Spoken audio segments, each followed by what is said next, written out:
Pero ¿qué conlleva consigo las responsabilidades de nosotros ser llamados cristianos? ¿Qué testimonio es este? Los budistas son llamados los discípulos de Buda, budistas. Los discípulos de Mahoma, maometanos o musulmanes. Los discípulos de Hare Krishna, los cristianos. Nosotros somos llamados cristianos. ¿Qué conlleva consigo? ¿Qué es nuestra responsabilidad? Abra tu corazón y abra tu mente para oír la voz de Dios. De nuestra responsabilidad para cambiar esta ciudad, para cambiar este estado, para cambiar esta nación y para cambiar el mundo. Vamos a orar. Padre, en el nombre del Señor Jesucristo, háblanos con poder y autoridad en esta noche. Reconociendo que Josué hirió no es nada y nadie, te pedimos que solamente la voz del Espíritu Santo se oiga. Te pido una bendición especial al pastor Juan Iteriano, la pastora Noemí, sus hijos, sus nietos. Gracias, Señor, por la valentía de ellos tomar esa campaña, la fe de tomar esa campaña. Por la fe, tomar una campaña de un día al otro, Señor. Padre, en el nombre de Jesús, yo los bendigo. Bendigo a esta iglesia, bendigo a mis hermanos, sus hijos, sus familiares, su trabajo, su llamado, sus ministerios. Háblanos con poder, porque cuando tú hablas nadie se puede mover. Háblanos en el poder de la autoridad de tu nombre. Te pedimos esto en el nombre del Señor Jesucristo, en el nombre del Padre, del Hijo y del Espíritu Santo. Amén. Amén. Podéis sentar, queridos hermanos, por favor. Gracias.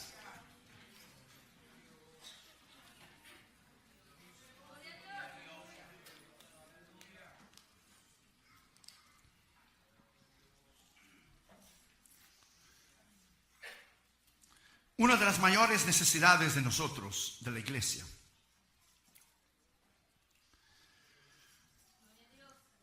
una de las cosas más necesarias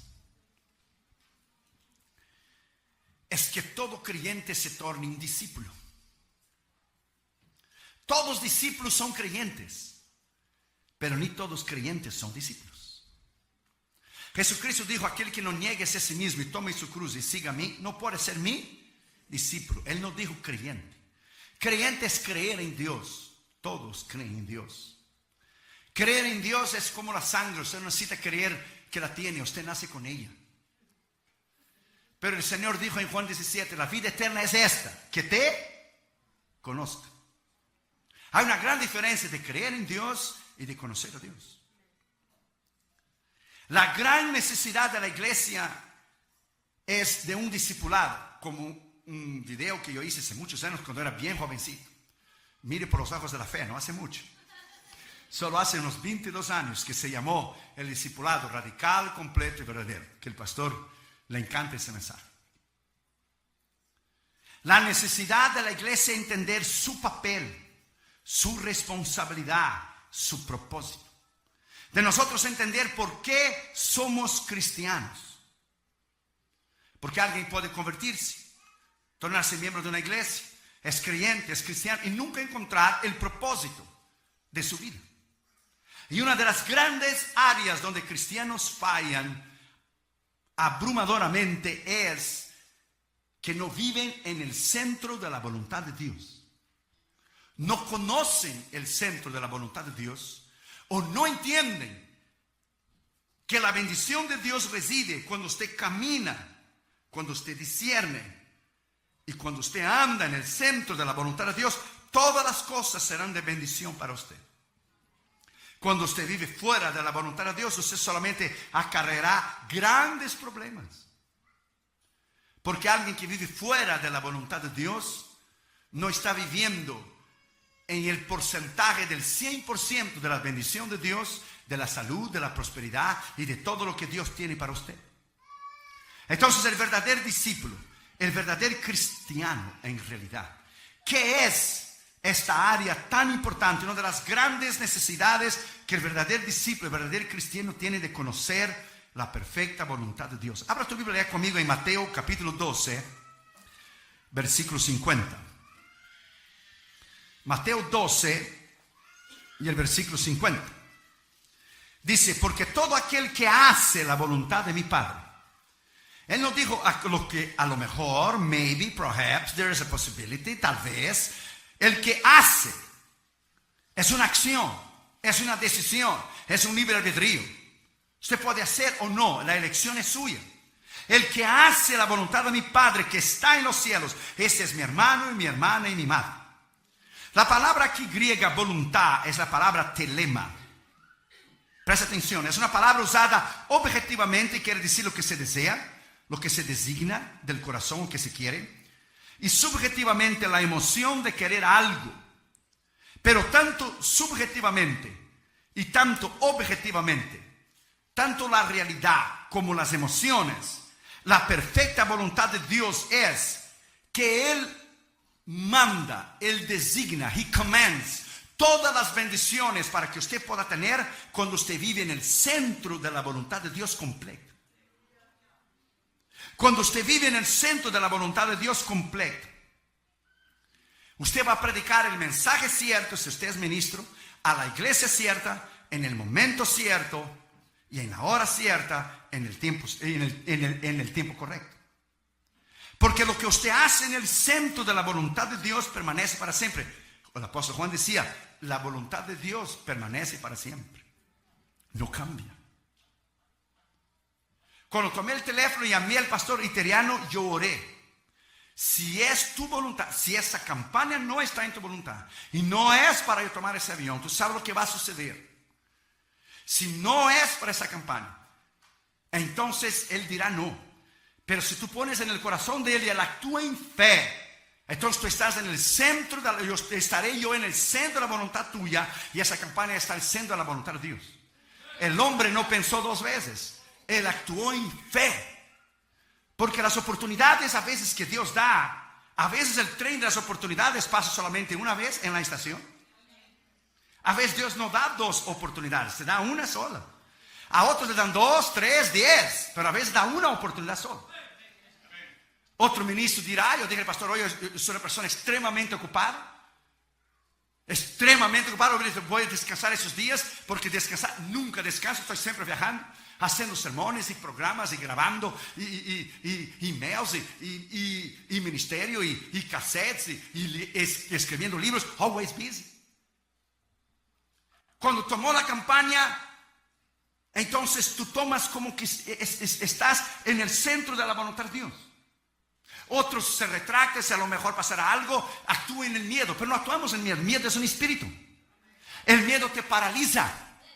Miedo es lo contrario de la fe.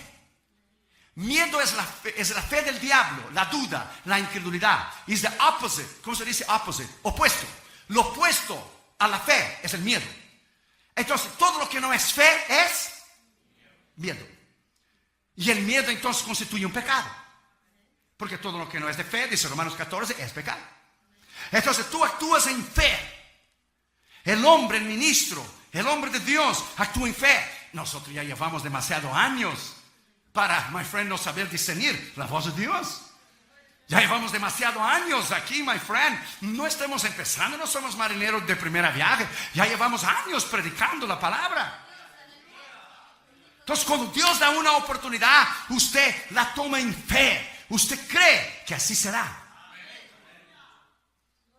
La viuda dijo, voy a comer esa comida y voy a morir. Pero ella creyó la palabra del profeta Elías. Dijo, no, toma, hazlo a mí la comida y después ve, toma todas las vasijas. Más tarde dijo Eliseo a una otra viuda, y lleva cera a la puerta atrás de tu casa, ve y vende todo el aceite y pagarás la deuda a tus hijos. Ella actuó en fe, ella creyó en la palabra. Creed en mis profetas y todo te irá bien. Entonces las cosas se actúan en fe. La perfecta voluntad de Dios se camina en fe. Abra tu Biblia conmigo allá, por favor, conmigo. En Hebreos capítulo 10, versículo 7. Hebreos 17. En primer lugar, el verdadero discípulo, el verdadero cristiano, el verdadero hombre de Dios, el verdadero ministro, en primer lugar, el objeto de su vida es hacer la voluntad de Dios en cualquier circunstancia, en cualquier momento. Hebreos capítulo 10, versículo 7. Entonces dije, he aquí que vengo, oh Dios, para hacer tu voluntad, como en el rollo del libro está escrito de mí. Vengo para hacer tu voluntad. Dice, mi Dios, aquí vengo, mi Dios, para hacer tu voluntad. Un Dios personal. Cuando usted camina en el centro de la voluntad de Dios, el Señor te bendecirá siempre. Catherine, cuando aplicó a su universidad, oró y ayunó con Damaris. Y Catherine aplicó en muchas universidades. Cuando llegó el resultado de la Universidad Vanguard, la Universidad de las Asambleas de Dios, aceptaron. Después ella se cambió para la Biola, que es la segunda mejor universidad cristiana de todos los Estados Unidos. Y ella, cuando recibió la carta de aprobación, que fue aprobada en Biola, ella tomaba la carta en la mano y ella saltó en la sala y dice: ese es el Dios que yo sirvo, ese es el Dios que no falla, ese es el Dios que cuando se sirve y vive en el centro de la voluntad de Dios, es el Dios que contesta. Dios es fiel, Dios contesta, Dios habla. Si nosotros actuamos en fe, usted será siempre bendecido, usted será siempre prosperado, usted tendrá salud, usted, my friend, llegará a niveles espirituales que usted jamás lo ha imaginado y que usted puede llegar. Es solo actuar en obediencia, actuar en fe. Israel estaba 16 días después que salió de Egipto, en la frontera de la tierra prometida, en Kadesh Barnea. Cuando envió Israel, Moisés envió los 12 espías. Cuando los 12 espías regresaron, solo Josué y Caleb dijeron: podemos entrar, Dios nos va a dar la tierra, pero 10 espías dijeron: no podemos hacer, hay gigantes allá, los hijos de Anak, no podemos hacer. Contaminó la mente del pueblo de Israel.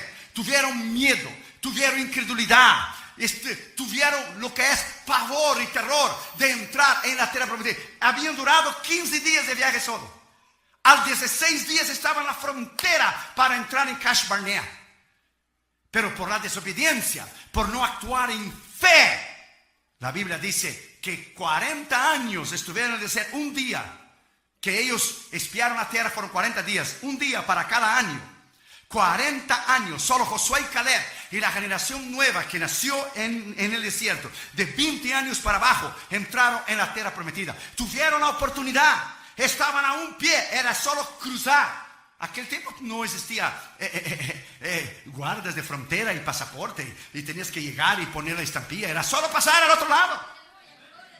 Era solo pasar, cruzar, poner el pie y cruzar. La desobediencia llevó a Israel a dar vuelta en el desierto 40 años por la desobediencia de la incredulidad, por la desobediencia de no creer en un Dios poderoso, en un Dios que si Dios dijo a ellos que le daría la tierra prometida, no interesaba cuántos gigantes hubiera, no interesaba cuántos obstáculos hubiera, no interesaba cuántos muros de Jericó hubiera. Jehová irá delante de vosotros, dice la palabra de Dios. Era una actitud de tomar en fe y cruzar. Con el pastor italiano lo tomó en fe. Hacemos. Vaya pues, me dijo el pastor, vaya pues, hacemos. Fueron mexicanos, diría: éntrale. No dijo éntrale, pero dijo: lo hacemos. Oportunidades que tú tomas, my friend, oportunidades tremendas que Dios te da la oportunidad. Siempre cuando Dios te llama a un ministerio, Dios te dará la gracia, porque Él te va a guiar en el ministerio, Él va a proveer en el ministerio, y Él te dará la gracia para soportar las aflicciones y las pruebas y tribulaciones que con el ministerio va a venir. Dios nunca va a poner nada en tus manos que usted no lo puede llevar. Eso es imposible. Dios solamente puede poner algo en tus manos del cual usted puede llevar. Él nunca te va a probar más de lo que usted puede soportar. Una vez un niño y su papá entraron en el supermercado y el niño venía llevando la canastilla chiquitita. Usted sabe que marca el carrito, muchas cosas, pero hay una canastilla, ¿verdad? Chiquitita, por lo menos en California, no sé aquí, que tú pones un leche, un pancito. Y venía el niño llevando la canastita chiquita. Y el papá iba poniendo un pan, una galleta, y una señora se paró en el medio del pasillo y dijo: ¿pero qué va? ¿Por qué usted, señor, no lleva la canasta de su hijo? Porque él tiene que llevar el peso. Y el niño se acercó a la señora y dijo: calma, señora, calma. Mi papá sabe hasta cuánto es de peso que él puede poner en la canastita. Tranquila, mi papá sabe hasta dónde yo puedo llevar. Tu padre sabe, mi padre sabe, nuestro padre sabe hasta dónde Él puede poner a usted la prueba, la lucha, la tentación. Él sabe. Como la enfermedad del pastor italiano. Ustedes oraron, ustedes resistieron, ustedes dieron de frente. Eso no fue una enfermedad cualquiera, no. Eso fue satanismo. El diablo te dio de frente para matar a tu pastor. El diablo te dio de frente para destruir esta obra. Fue satanismo. Alguna persona infiltrada vino aquí a hacer obras de brujería y hechicería para destruir esta obra, para destruir esta iglesia. Su pastor casi murió. No es un dolor de cabeza cualquiera, no. Fue enfermedad seria porque el demonio quiso matar a tu pastor. Según el sueño y la revelación que Dios dio a la pastora Noemí, 3 satanistas ya decían: ya lo tenemos, ya lo tenemos. No, tú no tienes nada, diablo. Tú tienes el infierno reservado para ti. Es un siervo de Dios y no tienes nada. Estás derrotado, estás vencido. La sangre de Cristo está en este lugar. El diablo no podrá hacerlo. Oh, alaba al Señor Jesucristo. Alábalo, alábalo. Alábalo. Tú no tienes nada, diablo. Tú tienes el infierno reservado para ti, el lago de fuego reservado para ti, pero victoria para nosotros, Cristo Jesús, para la vida eterna, sanidad, bendición, prosperidad. Alabado sea su nombre, alabado sea su nombre. Actuamos en fe, actuamos en fe, actuamos en el poder de Dios. Segundo, el verdadero discípulo, el verdadero cristiano, el verdadero ministro, la ambición de su vida no es buscar mi voluntad. Es siempre la voluntad de que Él tiene para usted, cueste lo que cuesta. Abra tu Biblia conmigo en Juan 5:30. Juan 5:30, por favor. Dijo Cristo: yo no puedo hacer nada por mí mismo. Ahora usted calcule y piense. Si Él no podía hacer nada por Él mismo, ¿qué será de ti y de mí? Piensa de Él siendo Dios. Yo no puedo hacer nada por mí mismo. Según oigo, así juzgo. Y mi juicio es justo. Porque no busco mi voluntad, sino la voluntad del que me envió, la del Padre. ¿Usted paró para pensar que Jesús nunca dijo una palabra fuera de orden? Él nunca hizo un milagro fuera de orden. Él nunca estuvo en un lugar fuera de tiempo. Él nunca jamás llegó atrasado en ningún lugar. Él nunca tuvo que pedir excusas ni perdón a nadie. En Juan usted va a encontrar que dice: la autoridad que yo recibo es la del Padre. La obra que yo abro es la del Padre. La autoridad no es mía, sino la del Padre que me dio. Yo abro las obras del Padre. Mi Padre trabaja hasta ahora y yo trabajaré. Todo Él daba crédito al Padre. Cuando usted entra y camina en esta dimensión del centro de la voluntad de Dios, usted solo va a vivir bajo la autoridad y el poder de Dios. Mira lo que dice Juan 6:38. Juan 6:38. Porque he descendido del cielo porque he descendido del cielo no para hacer mi voluntad, sino la voluntad del que me envió. Entonces Dios tiene un plan para usted, un plan que Él va a guiar, que Él va a suplir, que Él te va a dar lo que es las directrices. Un Dios de objetividad, un Dios de propósito, un Dios de diseño. Dios te planeó a usted. No es que usted nació por accidente, no. No. Por lo menos a mí dijeron mis padres que llegaron de un culto bien bendecido de las Asambleas de Dios y se alegraron, y aquí estoy yo. Eso fue lo que dijeron. Eso fue lo que dijeron. Usted fue lo mismo. Dios te planeó. Usted es importante. Usted tiene valor. Usted tiene dones. Usted tiene talento. Usted tiene poder. Usted tiene autoridad.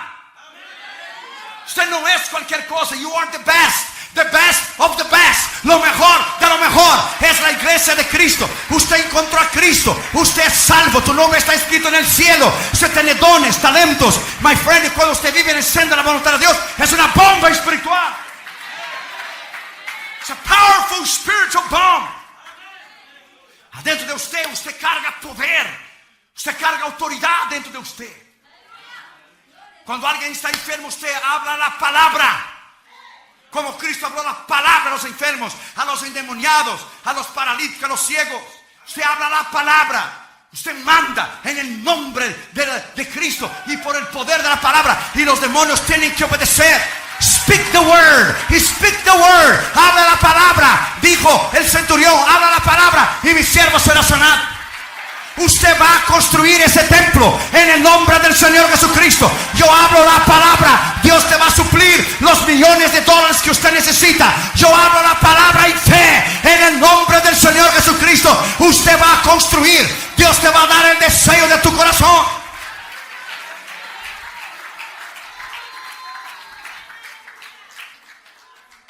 El diablo hubiera matado al pastor italiano cuando tuvo la oportunidad. Now it's too late, devil.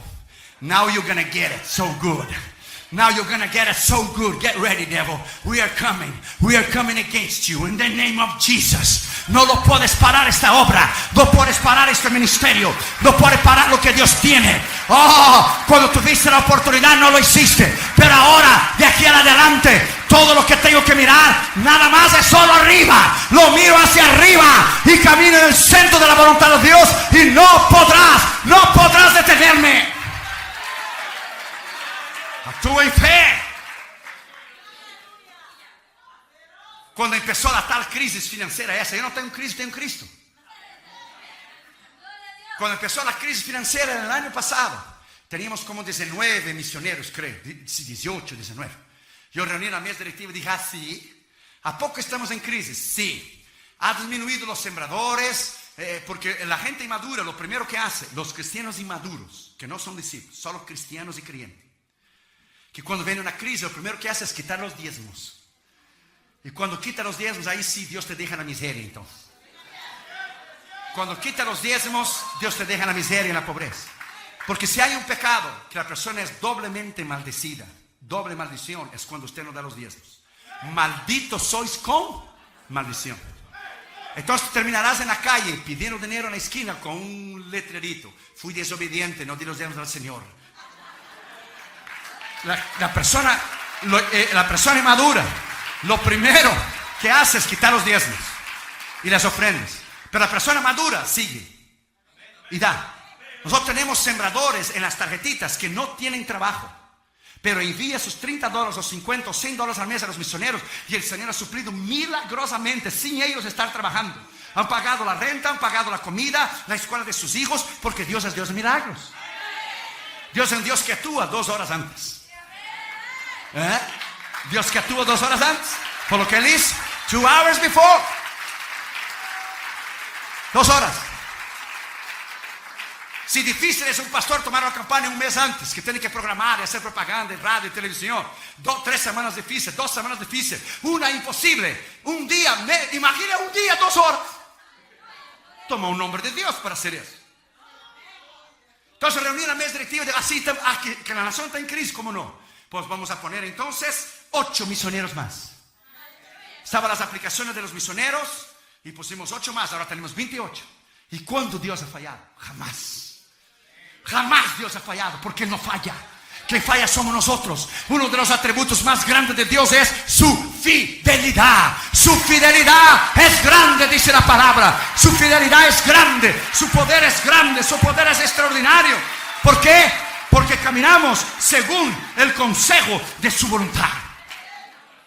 Tercero, el verdadero discípulo, el verdadero cristiano, el verdadero hombre de Dios, el verdadero ministro, como el ejemplo que es tu pastor, en fe, que actuó en fe. En tercer lugar, el plan de su vida, el diseño de su vida es según el consejo de tu voluntad, no el mío.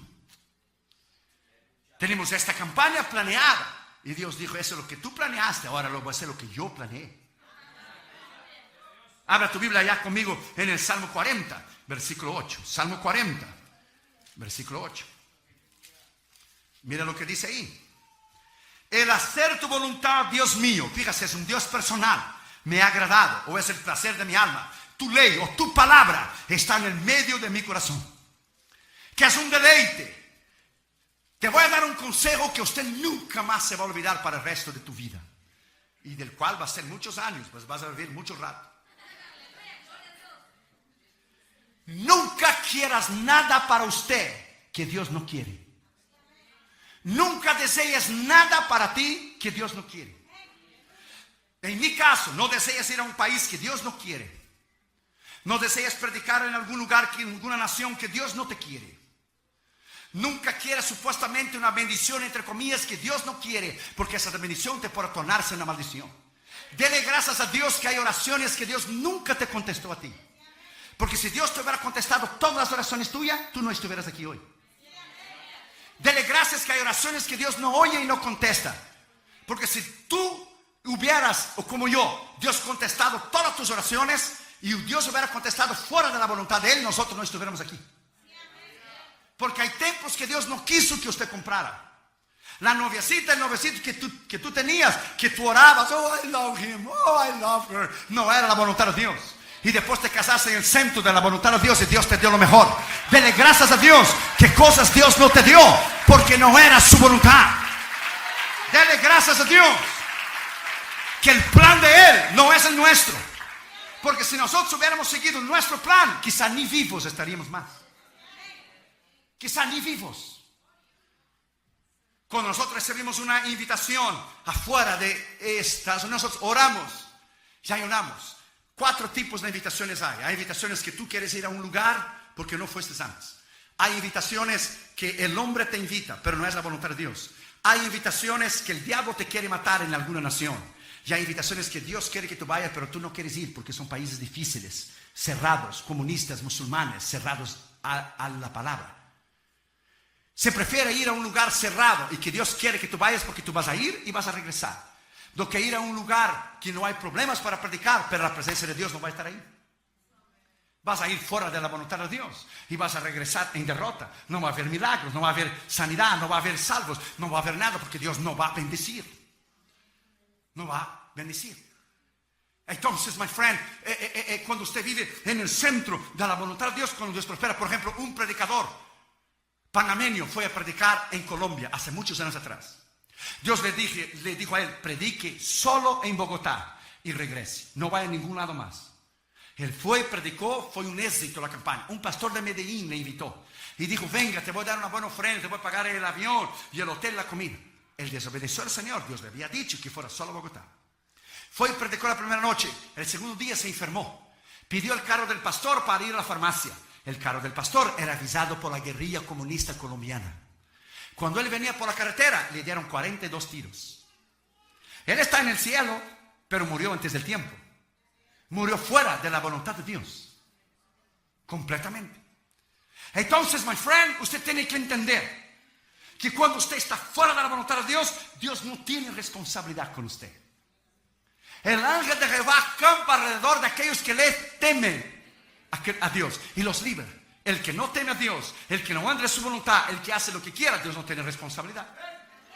Por eso usted ve cristianos jóvenes morir de accidente. ¿Cómo es posible que si tenemos 6 billones de personas en el mundo, cómo es posible que ministros jóvenes están muriendo? O por salud, o por accidente. Ministros de 30 años, de 40 años, de 45, de 50 años, ministros jóvenes están muriendo. ¿Cómo es posible? Si la mies es mucha y los obreros pocos, y los pocos están muriendo, entonces algo nosotros estamos haciendo mal. Algo nosotros estamos haciendo equivocado. Porque todos culpamos al diablo. Es igual a la salud. El pastor me dijo que cambió su dieta completamente. La carne roja y la popusa esa nadando en la grasa, que es un graserío terrible. Buena al momento, pero después del trancazo que te cierra todas las arterias del corazón. Y popusa revuelta, y de chicharrón, y de queso, y todo es muy sabroso. Al momento es good, pero después viene el trancazo. Y todos culpamos al diablo. El diablo dice, yo no como popusa, ¿qué pasó? ¿Qué comiste tú? Yo no lo como. Hoy no como tamal, o chicharrones, porquito, whatever. Entonces hace algunos años atrás, como 2, la presión mía explotó, damos media foto de emergencia al hospital, 170 con 100. Lo mismo que sucedió con el pastor, fue más, ¿verdad, pastor? Mucho más. Entonces el diablo quiso matar a ese hombre. Ya de paso digo, pues ya vamos a ir juntos. ¿Qué pasó, chiquito? No se puede. No se puede. Cuando llegué al hospital, ¿qué hace el ministro? Dijo, los ministros es la profesión número 1, el que muere con el ataque al corazón.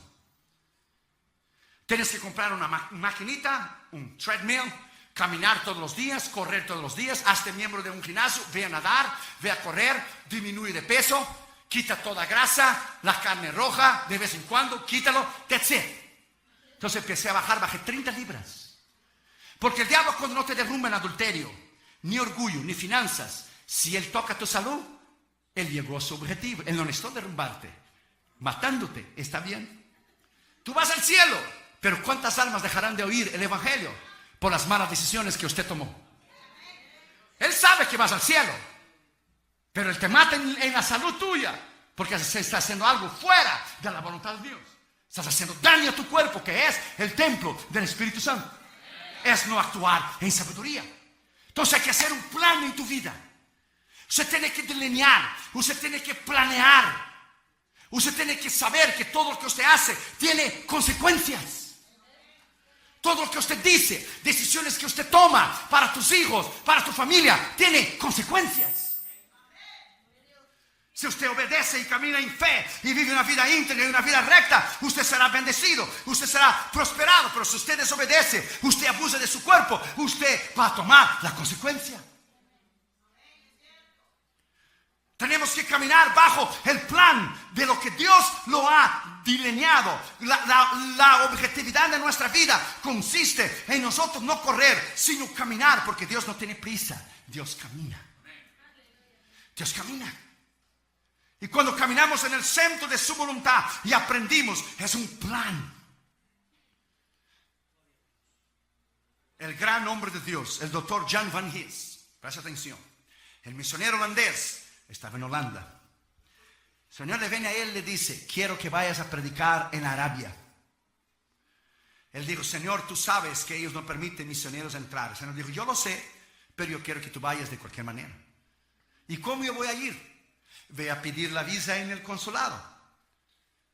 No me lo van a dar. Yo sé que no te lo van a dar, pero yo quiero que quede récord que tú fuiste a aplicar y no te lo dieron. Voy a perder el tiempo. Va y pierde el tiempo para mí. Y él fue y aplicó la visa y lo negó. Ahí cuando llegó a la casa, el Señor dijo: ahora ve sin visa. Voy a eso, me van a meter ve sin visa. Compra el ticket, solo te van a pedir la visa cuando tú llegues allá. Yo no te aconsejo que tú hagas eso ahora, porque te van a meter preso. Y eso no era aquellos tiempos antes de septiembre 11, ahora las cosas están difíciles. Cuando él llegó a la Arabia, el hombre buscó la hojita del pasaporte y no lo encontró. Dijo: usted no tiene visa. Y dijo: yo lo sé que no tengo. ¿Y cómo usted va a venir para entrar en nuestro país si no tiene visa? Dios me dijo que yo viniera. ¿Cuál Dios? Mi Dios, el único Dios. El hombre musulmán, por supuesto. Ahí se formó el tremendo problema. Él sacó su Nuevo Testamento árabe y abrió en Marcos 16:15, dijo.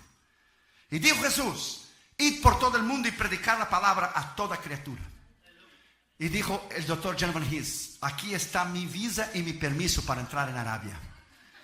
El dueño del mundo me dio el permiso de entrar en Arabia. El hombre le miró a él y le dijo: are you crazy or something?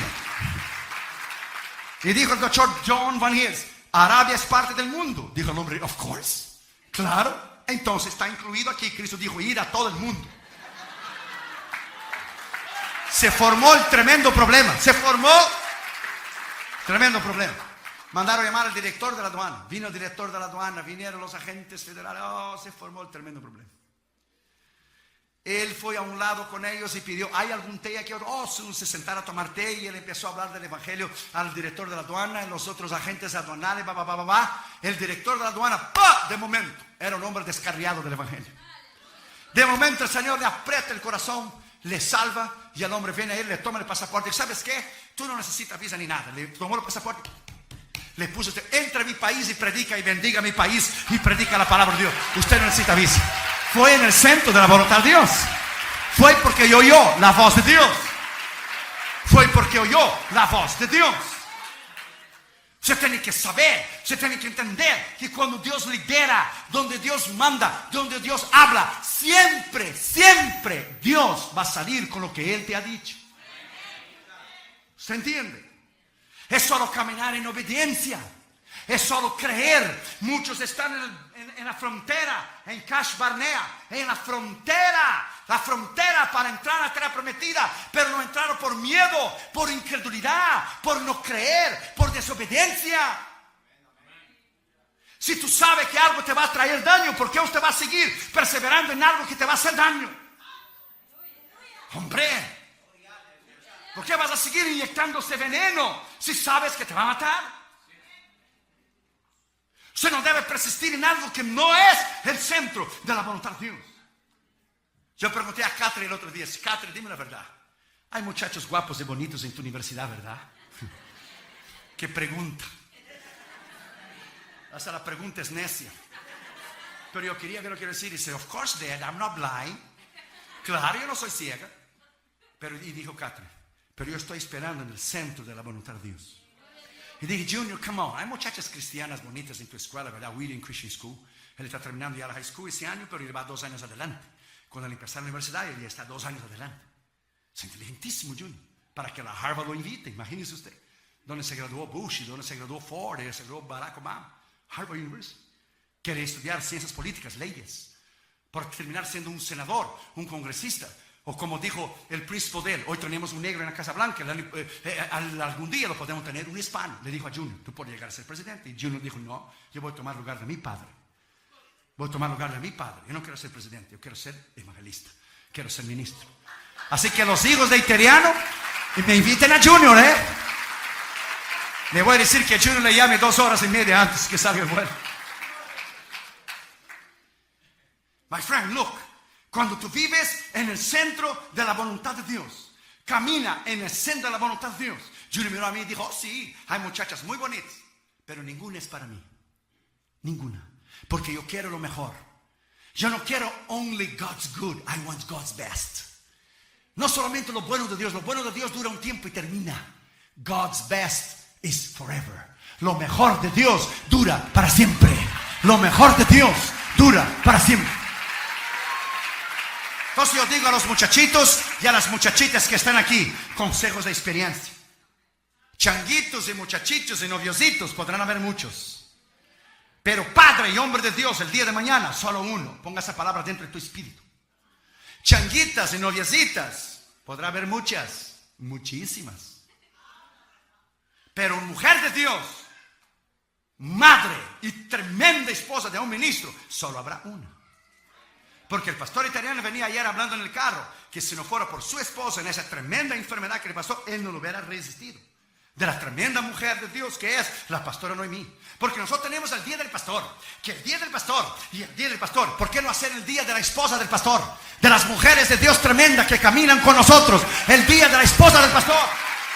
Porque nuestras esposas son mejores que nosotros. Dámales ahora está en 21 días de ayuno y oración.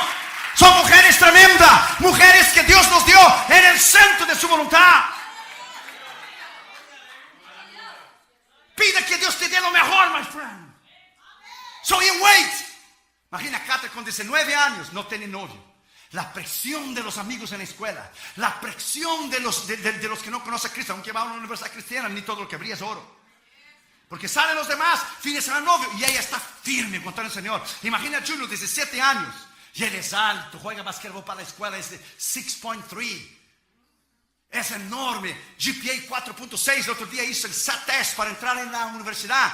Sacó 96% más inteligente de todos los muchachos que estaban haciendo el examen en el mismo momento. Más inteligente que 2.700.000 personas en la misma hora. Es una eminencia, Josué Junior, de inteligente. Imagina la presión de los amigos que sale el fin de semana, que vamos a salir aquí, que vamos a Starbucks, que vamos a dar una vuelta a la playa, que vamos a venir, que vamos a hacer eso. Y él firme esperando en el Señor. Porque Dios lo va a honrar, así como Dios va a honrar a tus hijos, así como Dios va a honrar a tus hijas, porque Dios tiene lo mejor para nosotros. Dios tiene lo mejor.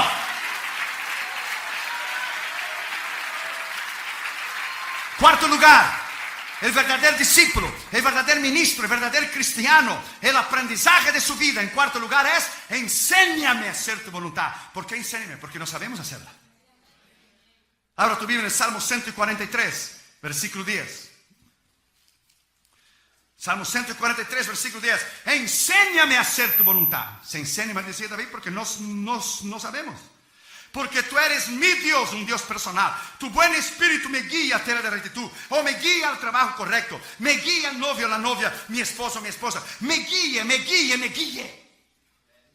Yo he visto ahora por la crisis evangelistas tornarse pastores por tener un salario fijo, por tener una seguridad financiera, y se destrozaron sus ministerios. Porque el evangelista no tiene salario fijo. Nosotros vivimos por fe. Lo que entra, a veces entra más, entra menos, no entra casi nada. Well, tú vives por fe. He visto evangelistas ponerse de pastores, pastor italiano. Perdieron unción, perdieron el poder, sus iglesias no crecieron, se dividieron, terminaron pecando. ¿Por qué? Porque empezaron a vivir fuera de la voluntad de Dios. O pastores que de momento quisieron ser evangelistas, pues ahora es solo montar en el avión y vámonos. No, tiene que tener dones especiales y talentos especiales para llevar una obra especial a cabo. Yo llevo casi 30 años predicando el evangelio alrededor del mundo. He dado 20 veces la vuelta alrededor del mundo, literalmente, así, así y así. Imagínense el cansancio. Solo con Delta tenemos 3.500.000 millas, 676 veces alrededor de la tierra. Imagínense usted lo que hemos trabajado. He dormido más en el banco de un avión que en mi propia cama. El cansancio, las aduanas, los peligros. Los hindúes en India nos querían matar, envenenaron, intentaron matarnos e envenenar nuestro desayuno. Todavía estamos aquí. Satanistas nos persiguen, y homosexuales, lesbianas. Entra en el YouTube y verás cómo los satanistas me odian, cómo los homosexuales lesbianas me odian, las amenazas de muerte que recibimos por email. La semana pasada un hombre mandó un email terrible: te voy a matar, sabe dónde vives, puede reportarme a mí, y las autoridades me van a encontrar, porque si llamo al FBI, le rastrean el email y saben dónde vivió. En 30 años nadie nos ha podido tocar. ¿Por qué? Porque perro que ladra no muerde. Perro que ladra no muerde. Yo estoy cubierto en la sangre de Cristo. En la sangre de Cristo.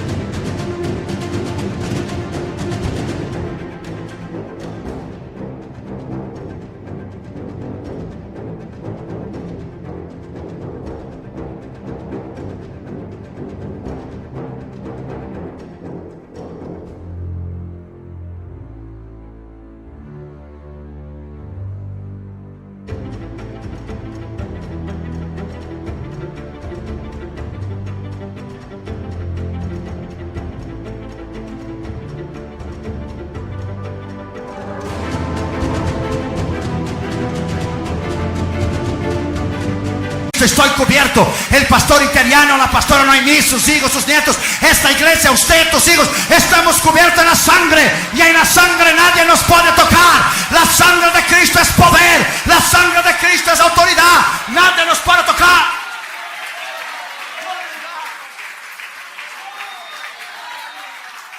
Usted está aquí para vencer.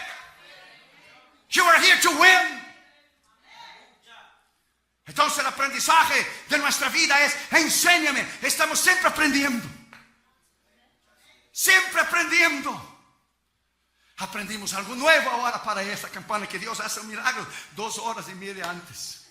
Para ser más específico, 2 horas y 15 minutos antes de salir el avión. I don't know. It's too much knowledge, too much power. Es como el Salmo 139. Ni procuro entender, porque no se puede entender. Es demasiado maravilloso para mí. Dijo David en el Salmo 139: no lo puedo comprender. ¿Quién va a entender la mente de Dios? It's impossible.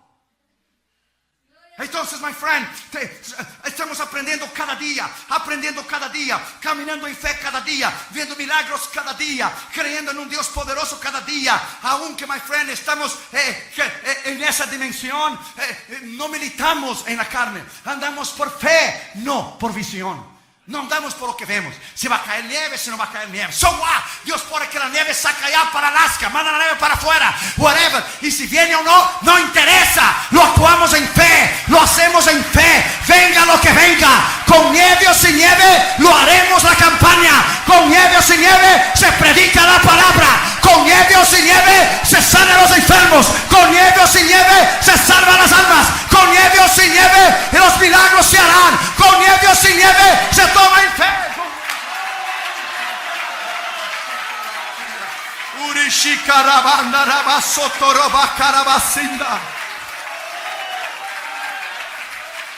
Tres.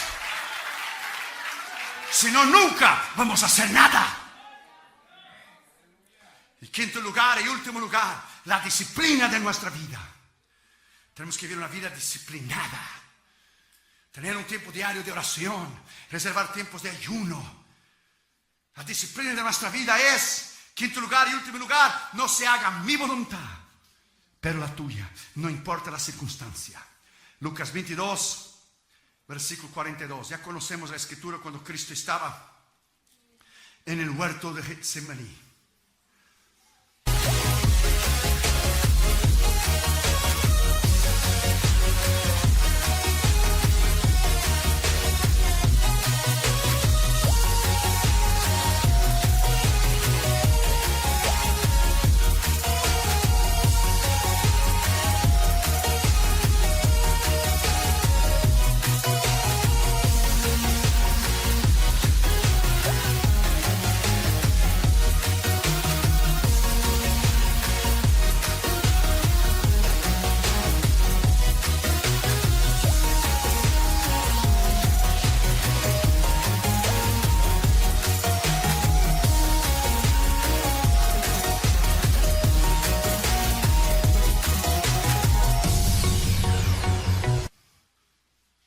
Para hacer la decisión más importante de su vida. Antes de crucificar su carne, Él crucificó su ego, su yo. Padre, si quieres, pasa de mí esta copa, pero no se haga mi voluntad sino la tuya. Él sabía que el Padre no quería. Algunos teólogos dicen que Cristo intentó negociar con Dios, a ver cuál es el arreglo que podemos hacer aquí. Fue la única vez que Dios no le contestó una oración de su Hijo. El cielo era bronce, hierro cerrado. Y los discípulos, una maravilla, se durmieron. No pudiste velar conmigo una hora. El día de mayor necesidad, de mayor confronto espiritual, porque el diablo estaba allí en el huerto del Getsemaní. Todos los demonios, todos los principados y potestades, tronos y señoríos estaban ahí. Deje la cruz, porque él sabía el sufrimiento que iba a pasar. Pero él miró a ti y él miró a mí en los ojos de la eternidad. Gracias, Señor. I love you, Jesus. Thank you, Lord. Thank you, Lord. Ahí Él disciplinó su vida. No se haga mi voluntad, sino la tuya. Ahí Él pagó el precio. Él sufrió como cualquier uno de nosotros. No porque era Dios, Dios le quitó el dolor. No. Al contrario, Él llevó todo el dolor de cualquier enfermedad que jamás una persona lo haya sentido. Él llevó todos los pecados de la humanidad entera. Él miró a ti, Él miró a mí. Tal amor nosotros no podemos entender. A veces el camino más fácil, que usted tiene dos opciones, un camino más difícil y otro más fácil. En la duda, nunca tome el más fácil, tome el más difícil. Porque es posible que Dios nunca esté en el más fácil. De hecho, casi Dios nunca está en el más fácil. Si tiene dos puertas delante de ti, una es quedarte en la casa, no hay campaña, Dios no me quiere que yo vaya, hay nieve, a lo mejor cae el avión, pues me voy a echar para atrás y voy a quedar 4 días descansando, bien que necesito. O tú puedes tomar el teléfono y llamar por fe a un hombre de Dios que actúa en fe y venir a la campaña y estar en el centro de la voluntad de Dios. Tú tienes dos opciones. Nunca la opción más fácil es la salida. Porque la opción fácil sería Dios destruir toda la humanidad, o no, a nivel de que Cristo muriera. Él no hizo eso en Génesis 6, con Noé lo hizo. Entonces él tuviera que hacer periódicamente, matar a todos nosotros y volver a hacer de vuelta, matar a todos y volver a hacer de vuelta. Cristo decidió tomar el camino del dolor. Decidió la opción, el libre albedrío. Él decidió crucificar su ego y su yo. Nunca el camino más fácil es la voluntad de Dios. Por lo contrario, siempre el camino del dolor, de la abnegación, de tomar la cruz, del sufrimiento, es el centro de la voluntad de Dios. Siempre, siempre. Y si Dios no escatimó a su hijo, imagina, my friend, que no hará con nosotros. Termino con eso. Sé que es jueves hoy y mañana todavía es día de trabajo y te agradezco que hayas venido. Está llenísimo, abajo está lleno. La pastora dijo hoy, como venimos, hoy vamos a colgar a la gente arriba de las vigas del techo de la iglesia. Termino con eso. Una vez un rey y su amigo cristiano salían periódicamente a cazar y a pescar allá en África. Y el hermano era un hombre de Dios y todo lo que sucedía, el hermano decía, gloria a Dios, y eso es bueno. Y Dios lo sabe, y eso es bueno. Y Dios sabe por qué sucedió, y eso es bueno. Él tomaba la palabra de Pablo literalmente. Dai gracias a Dios porque todo es bueno. Dai gracias a Dios porque esta es la voluntad de Dios. Dai gracias a Dios porque, dele gracias a Dios por las pruebas y luchas que tuviste porque te maduró.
Te maduró tu carácter, tu personalidad.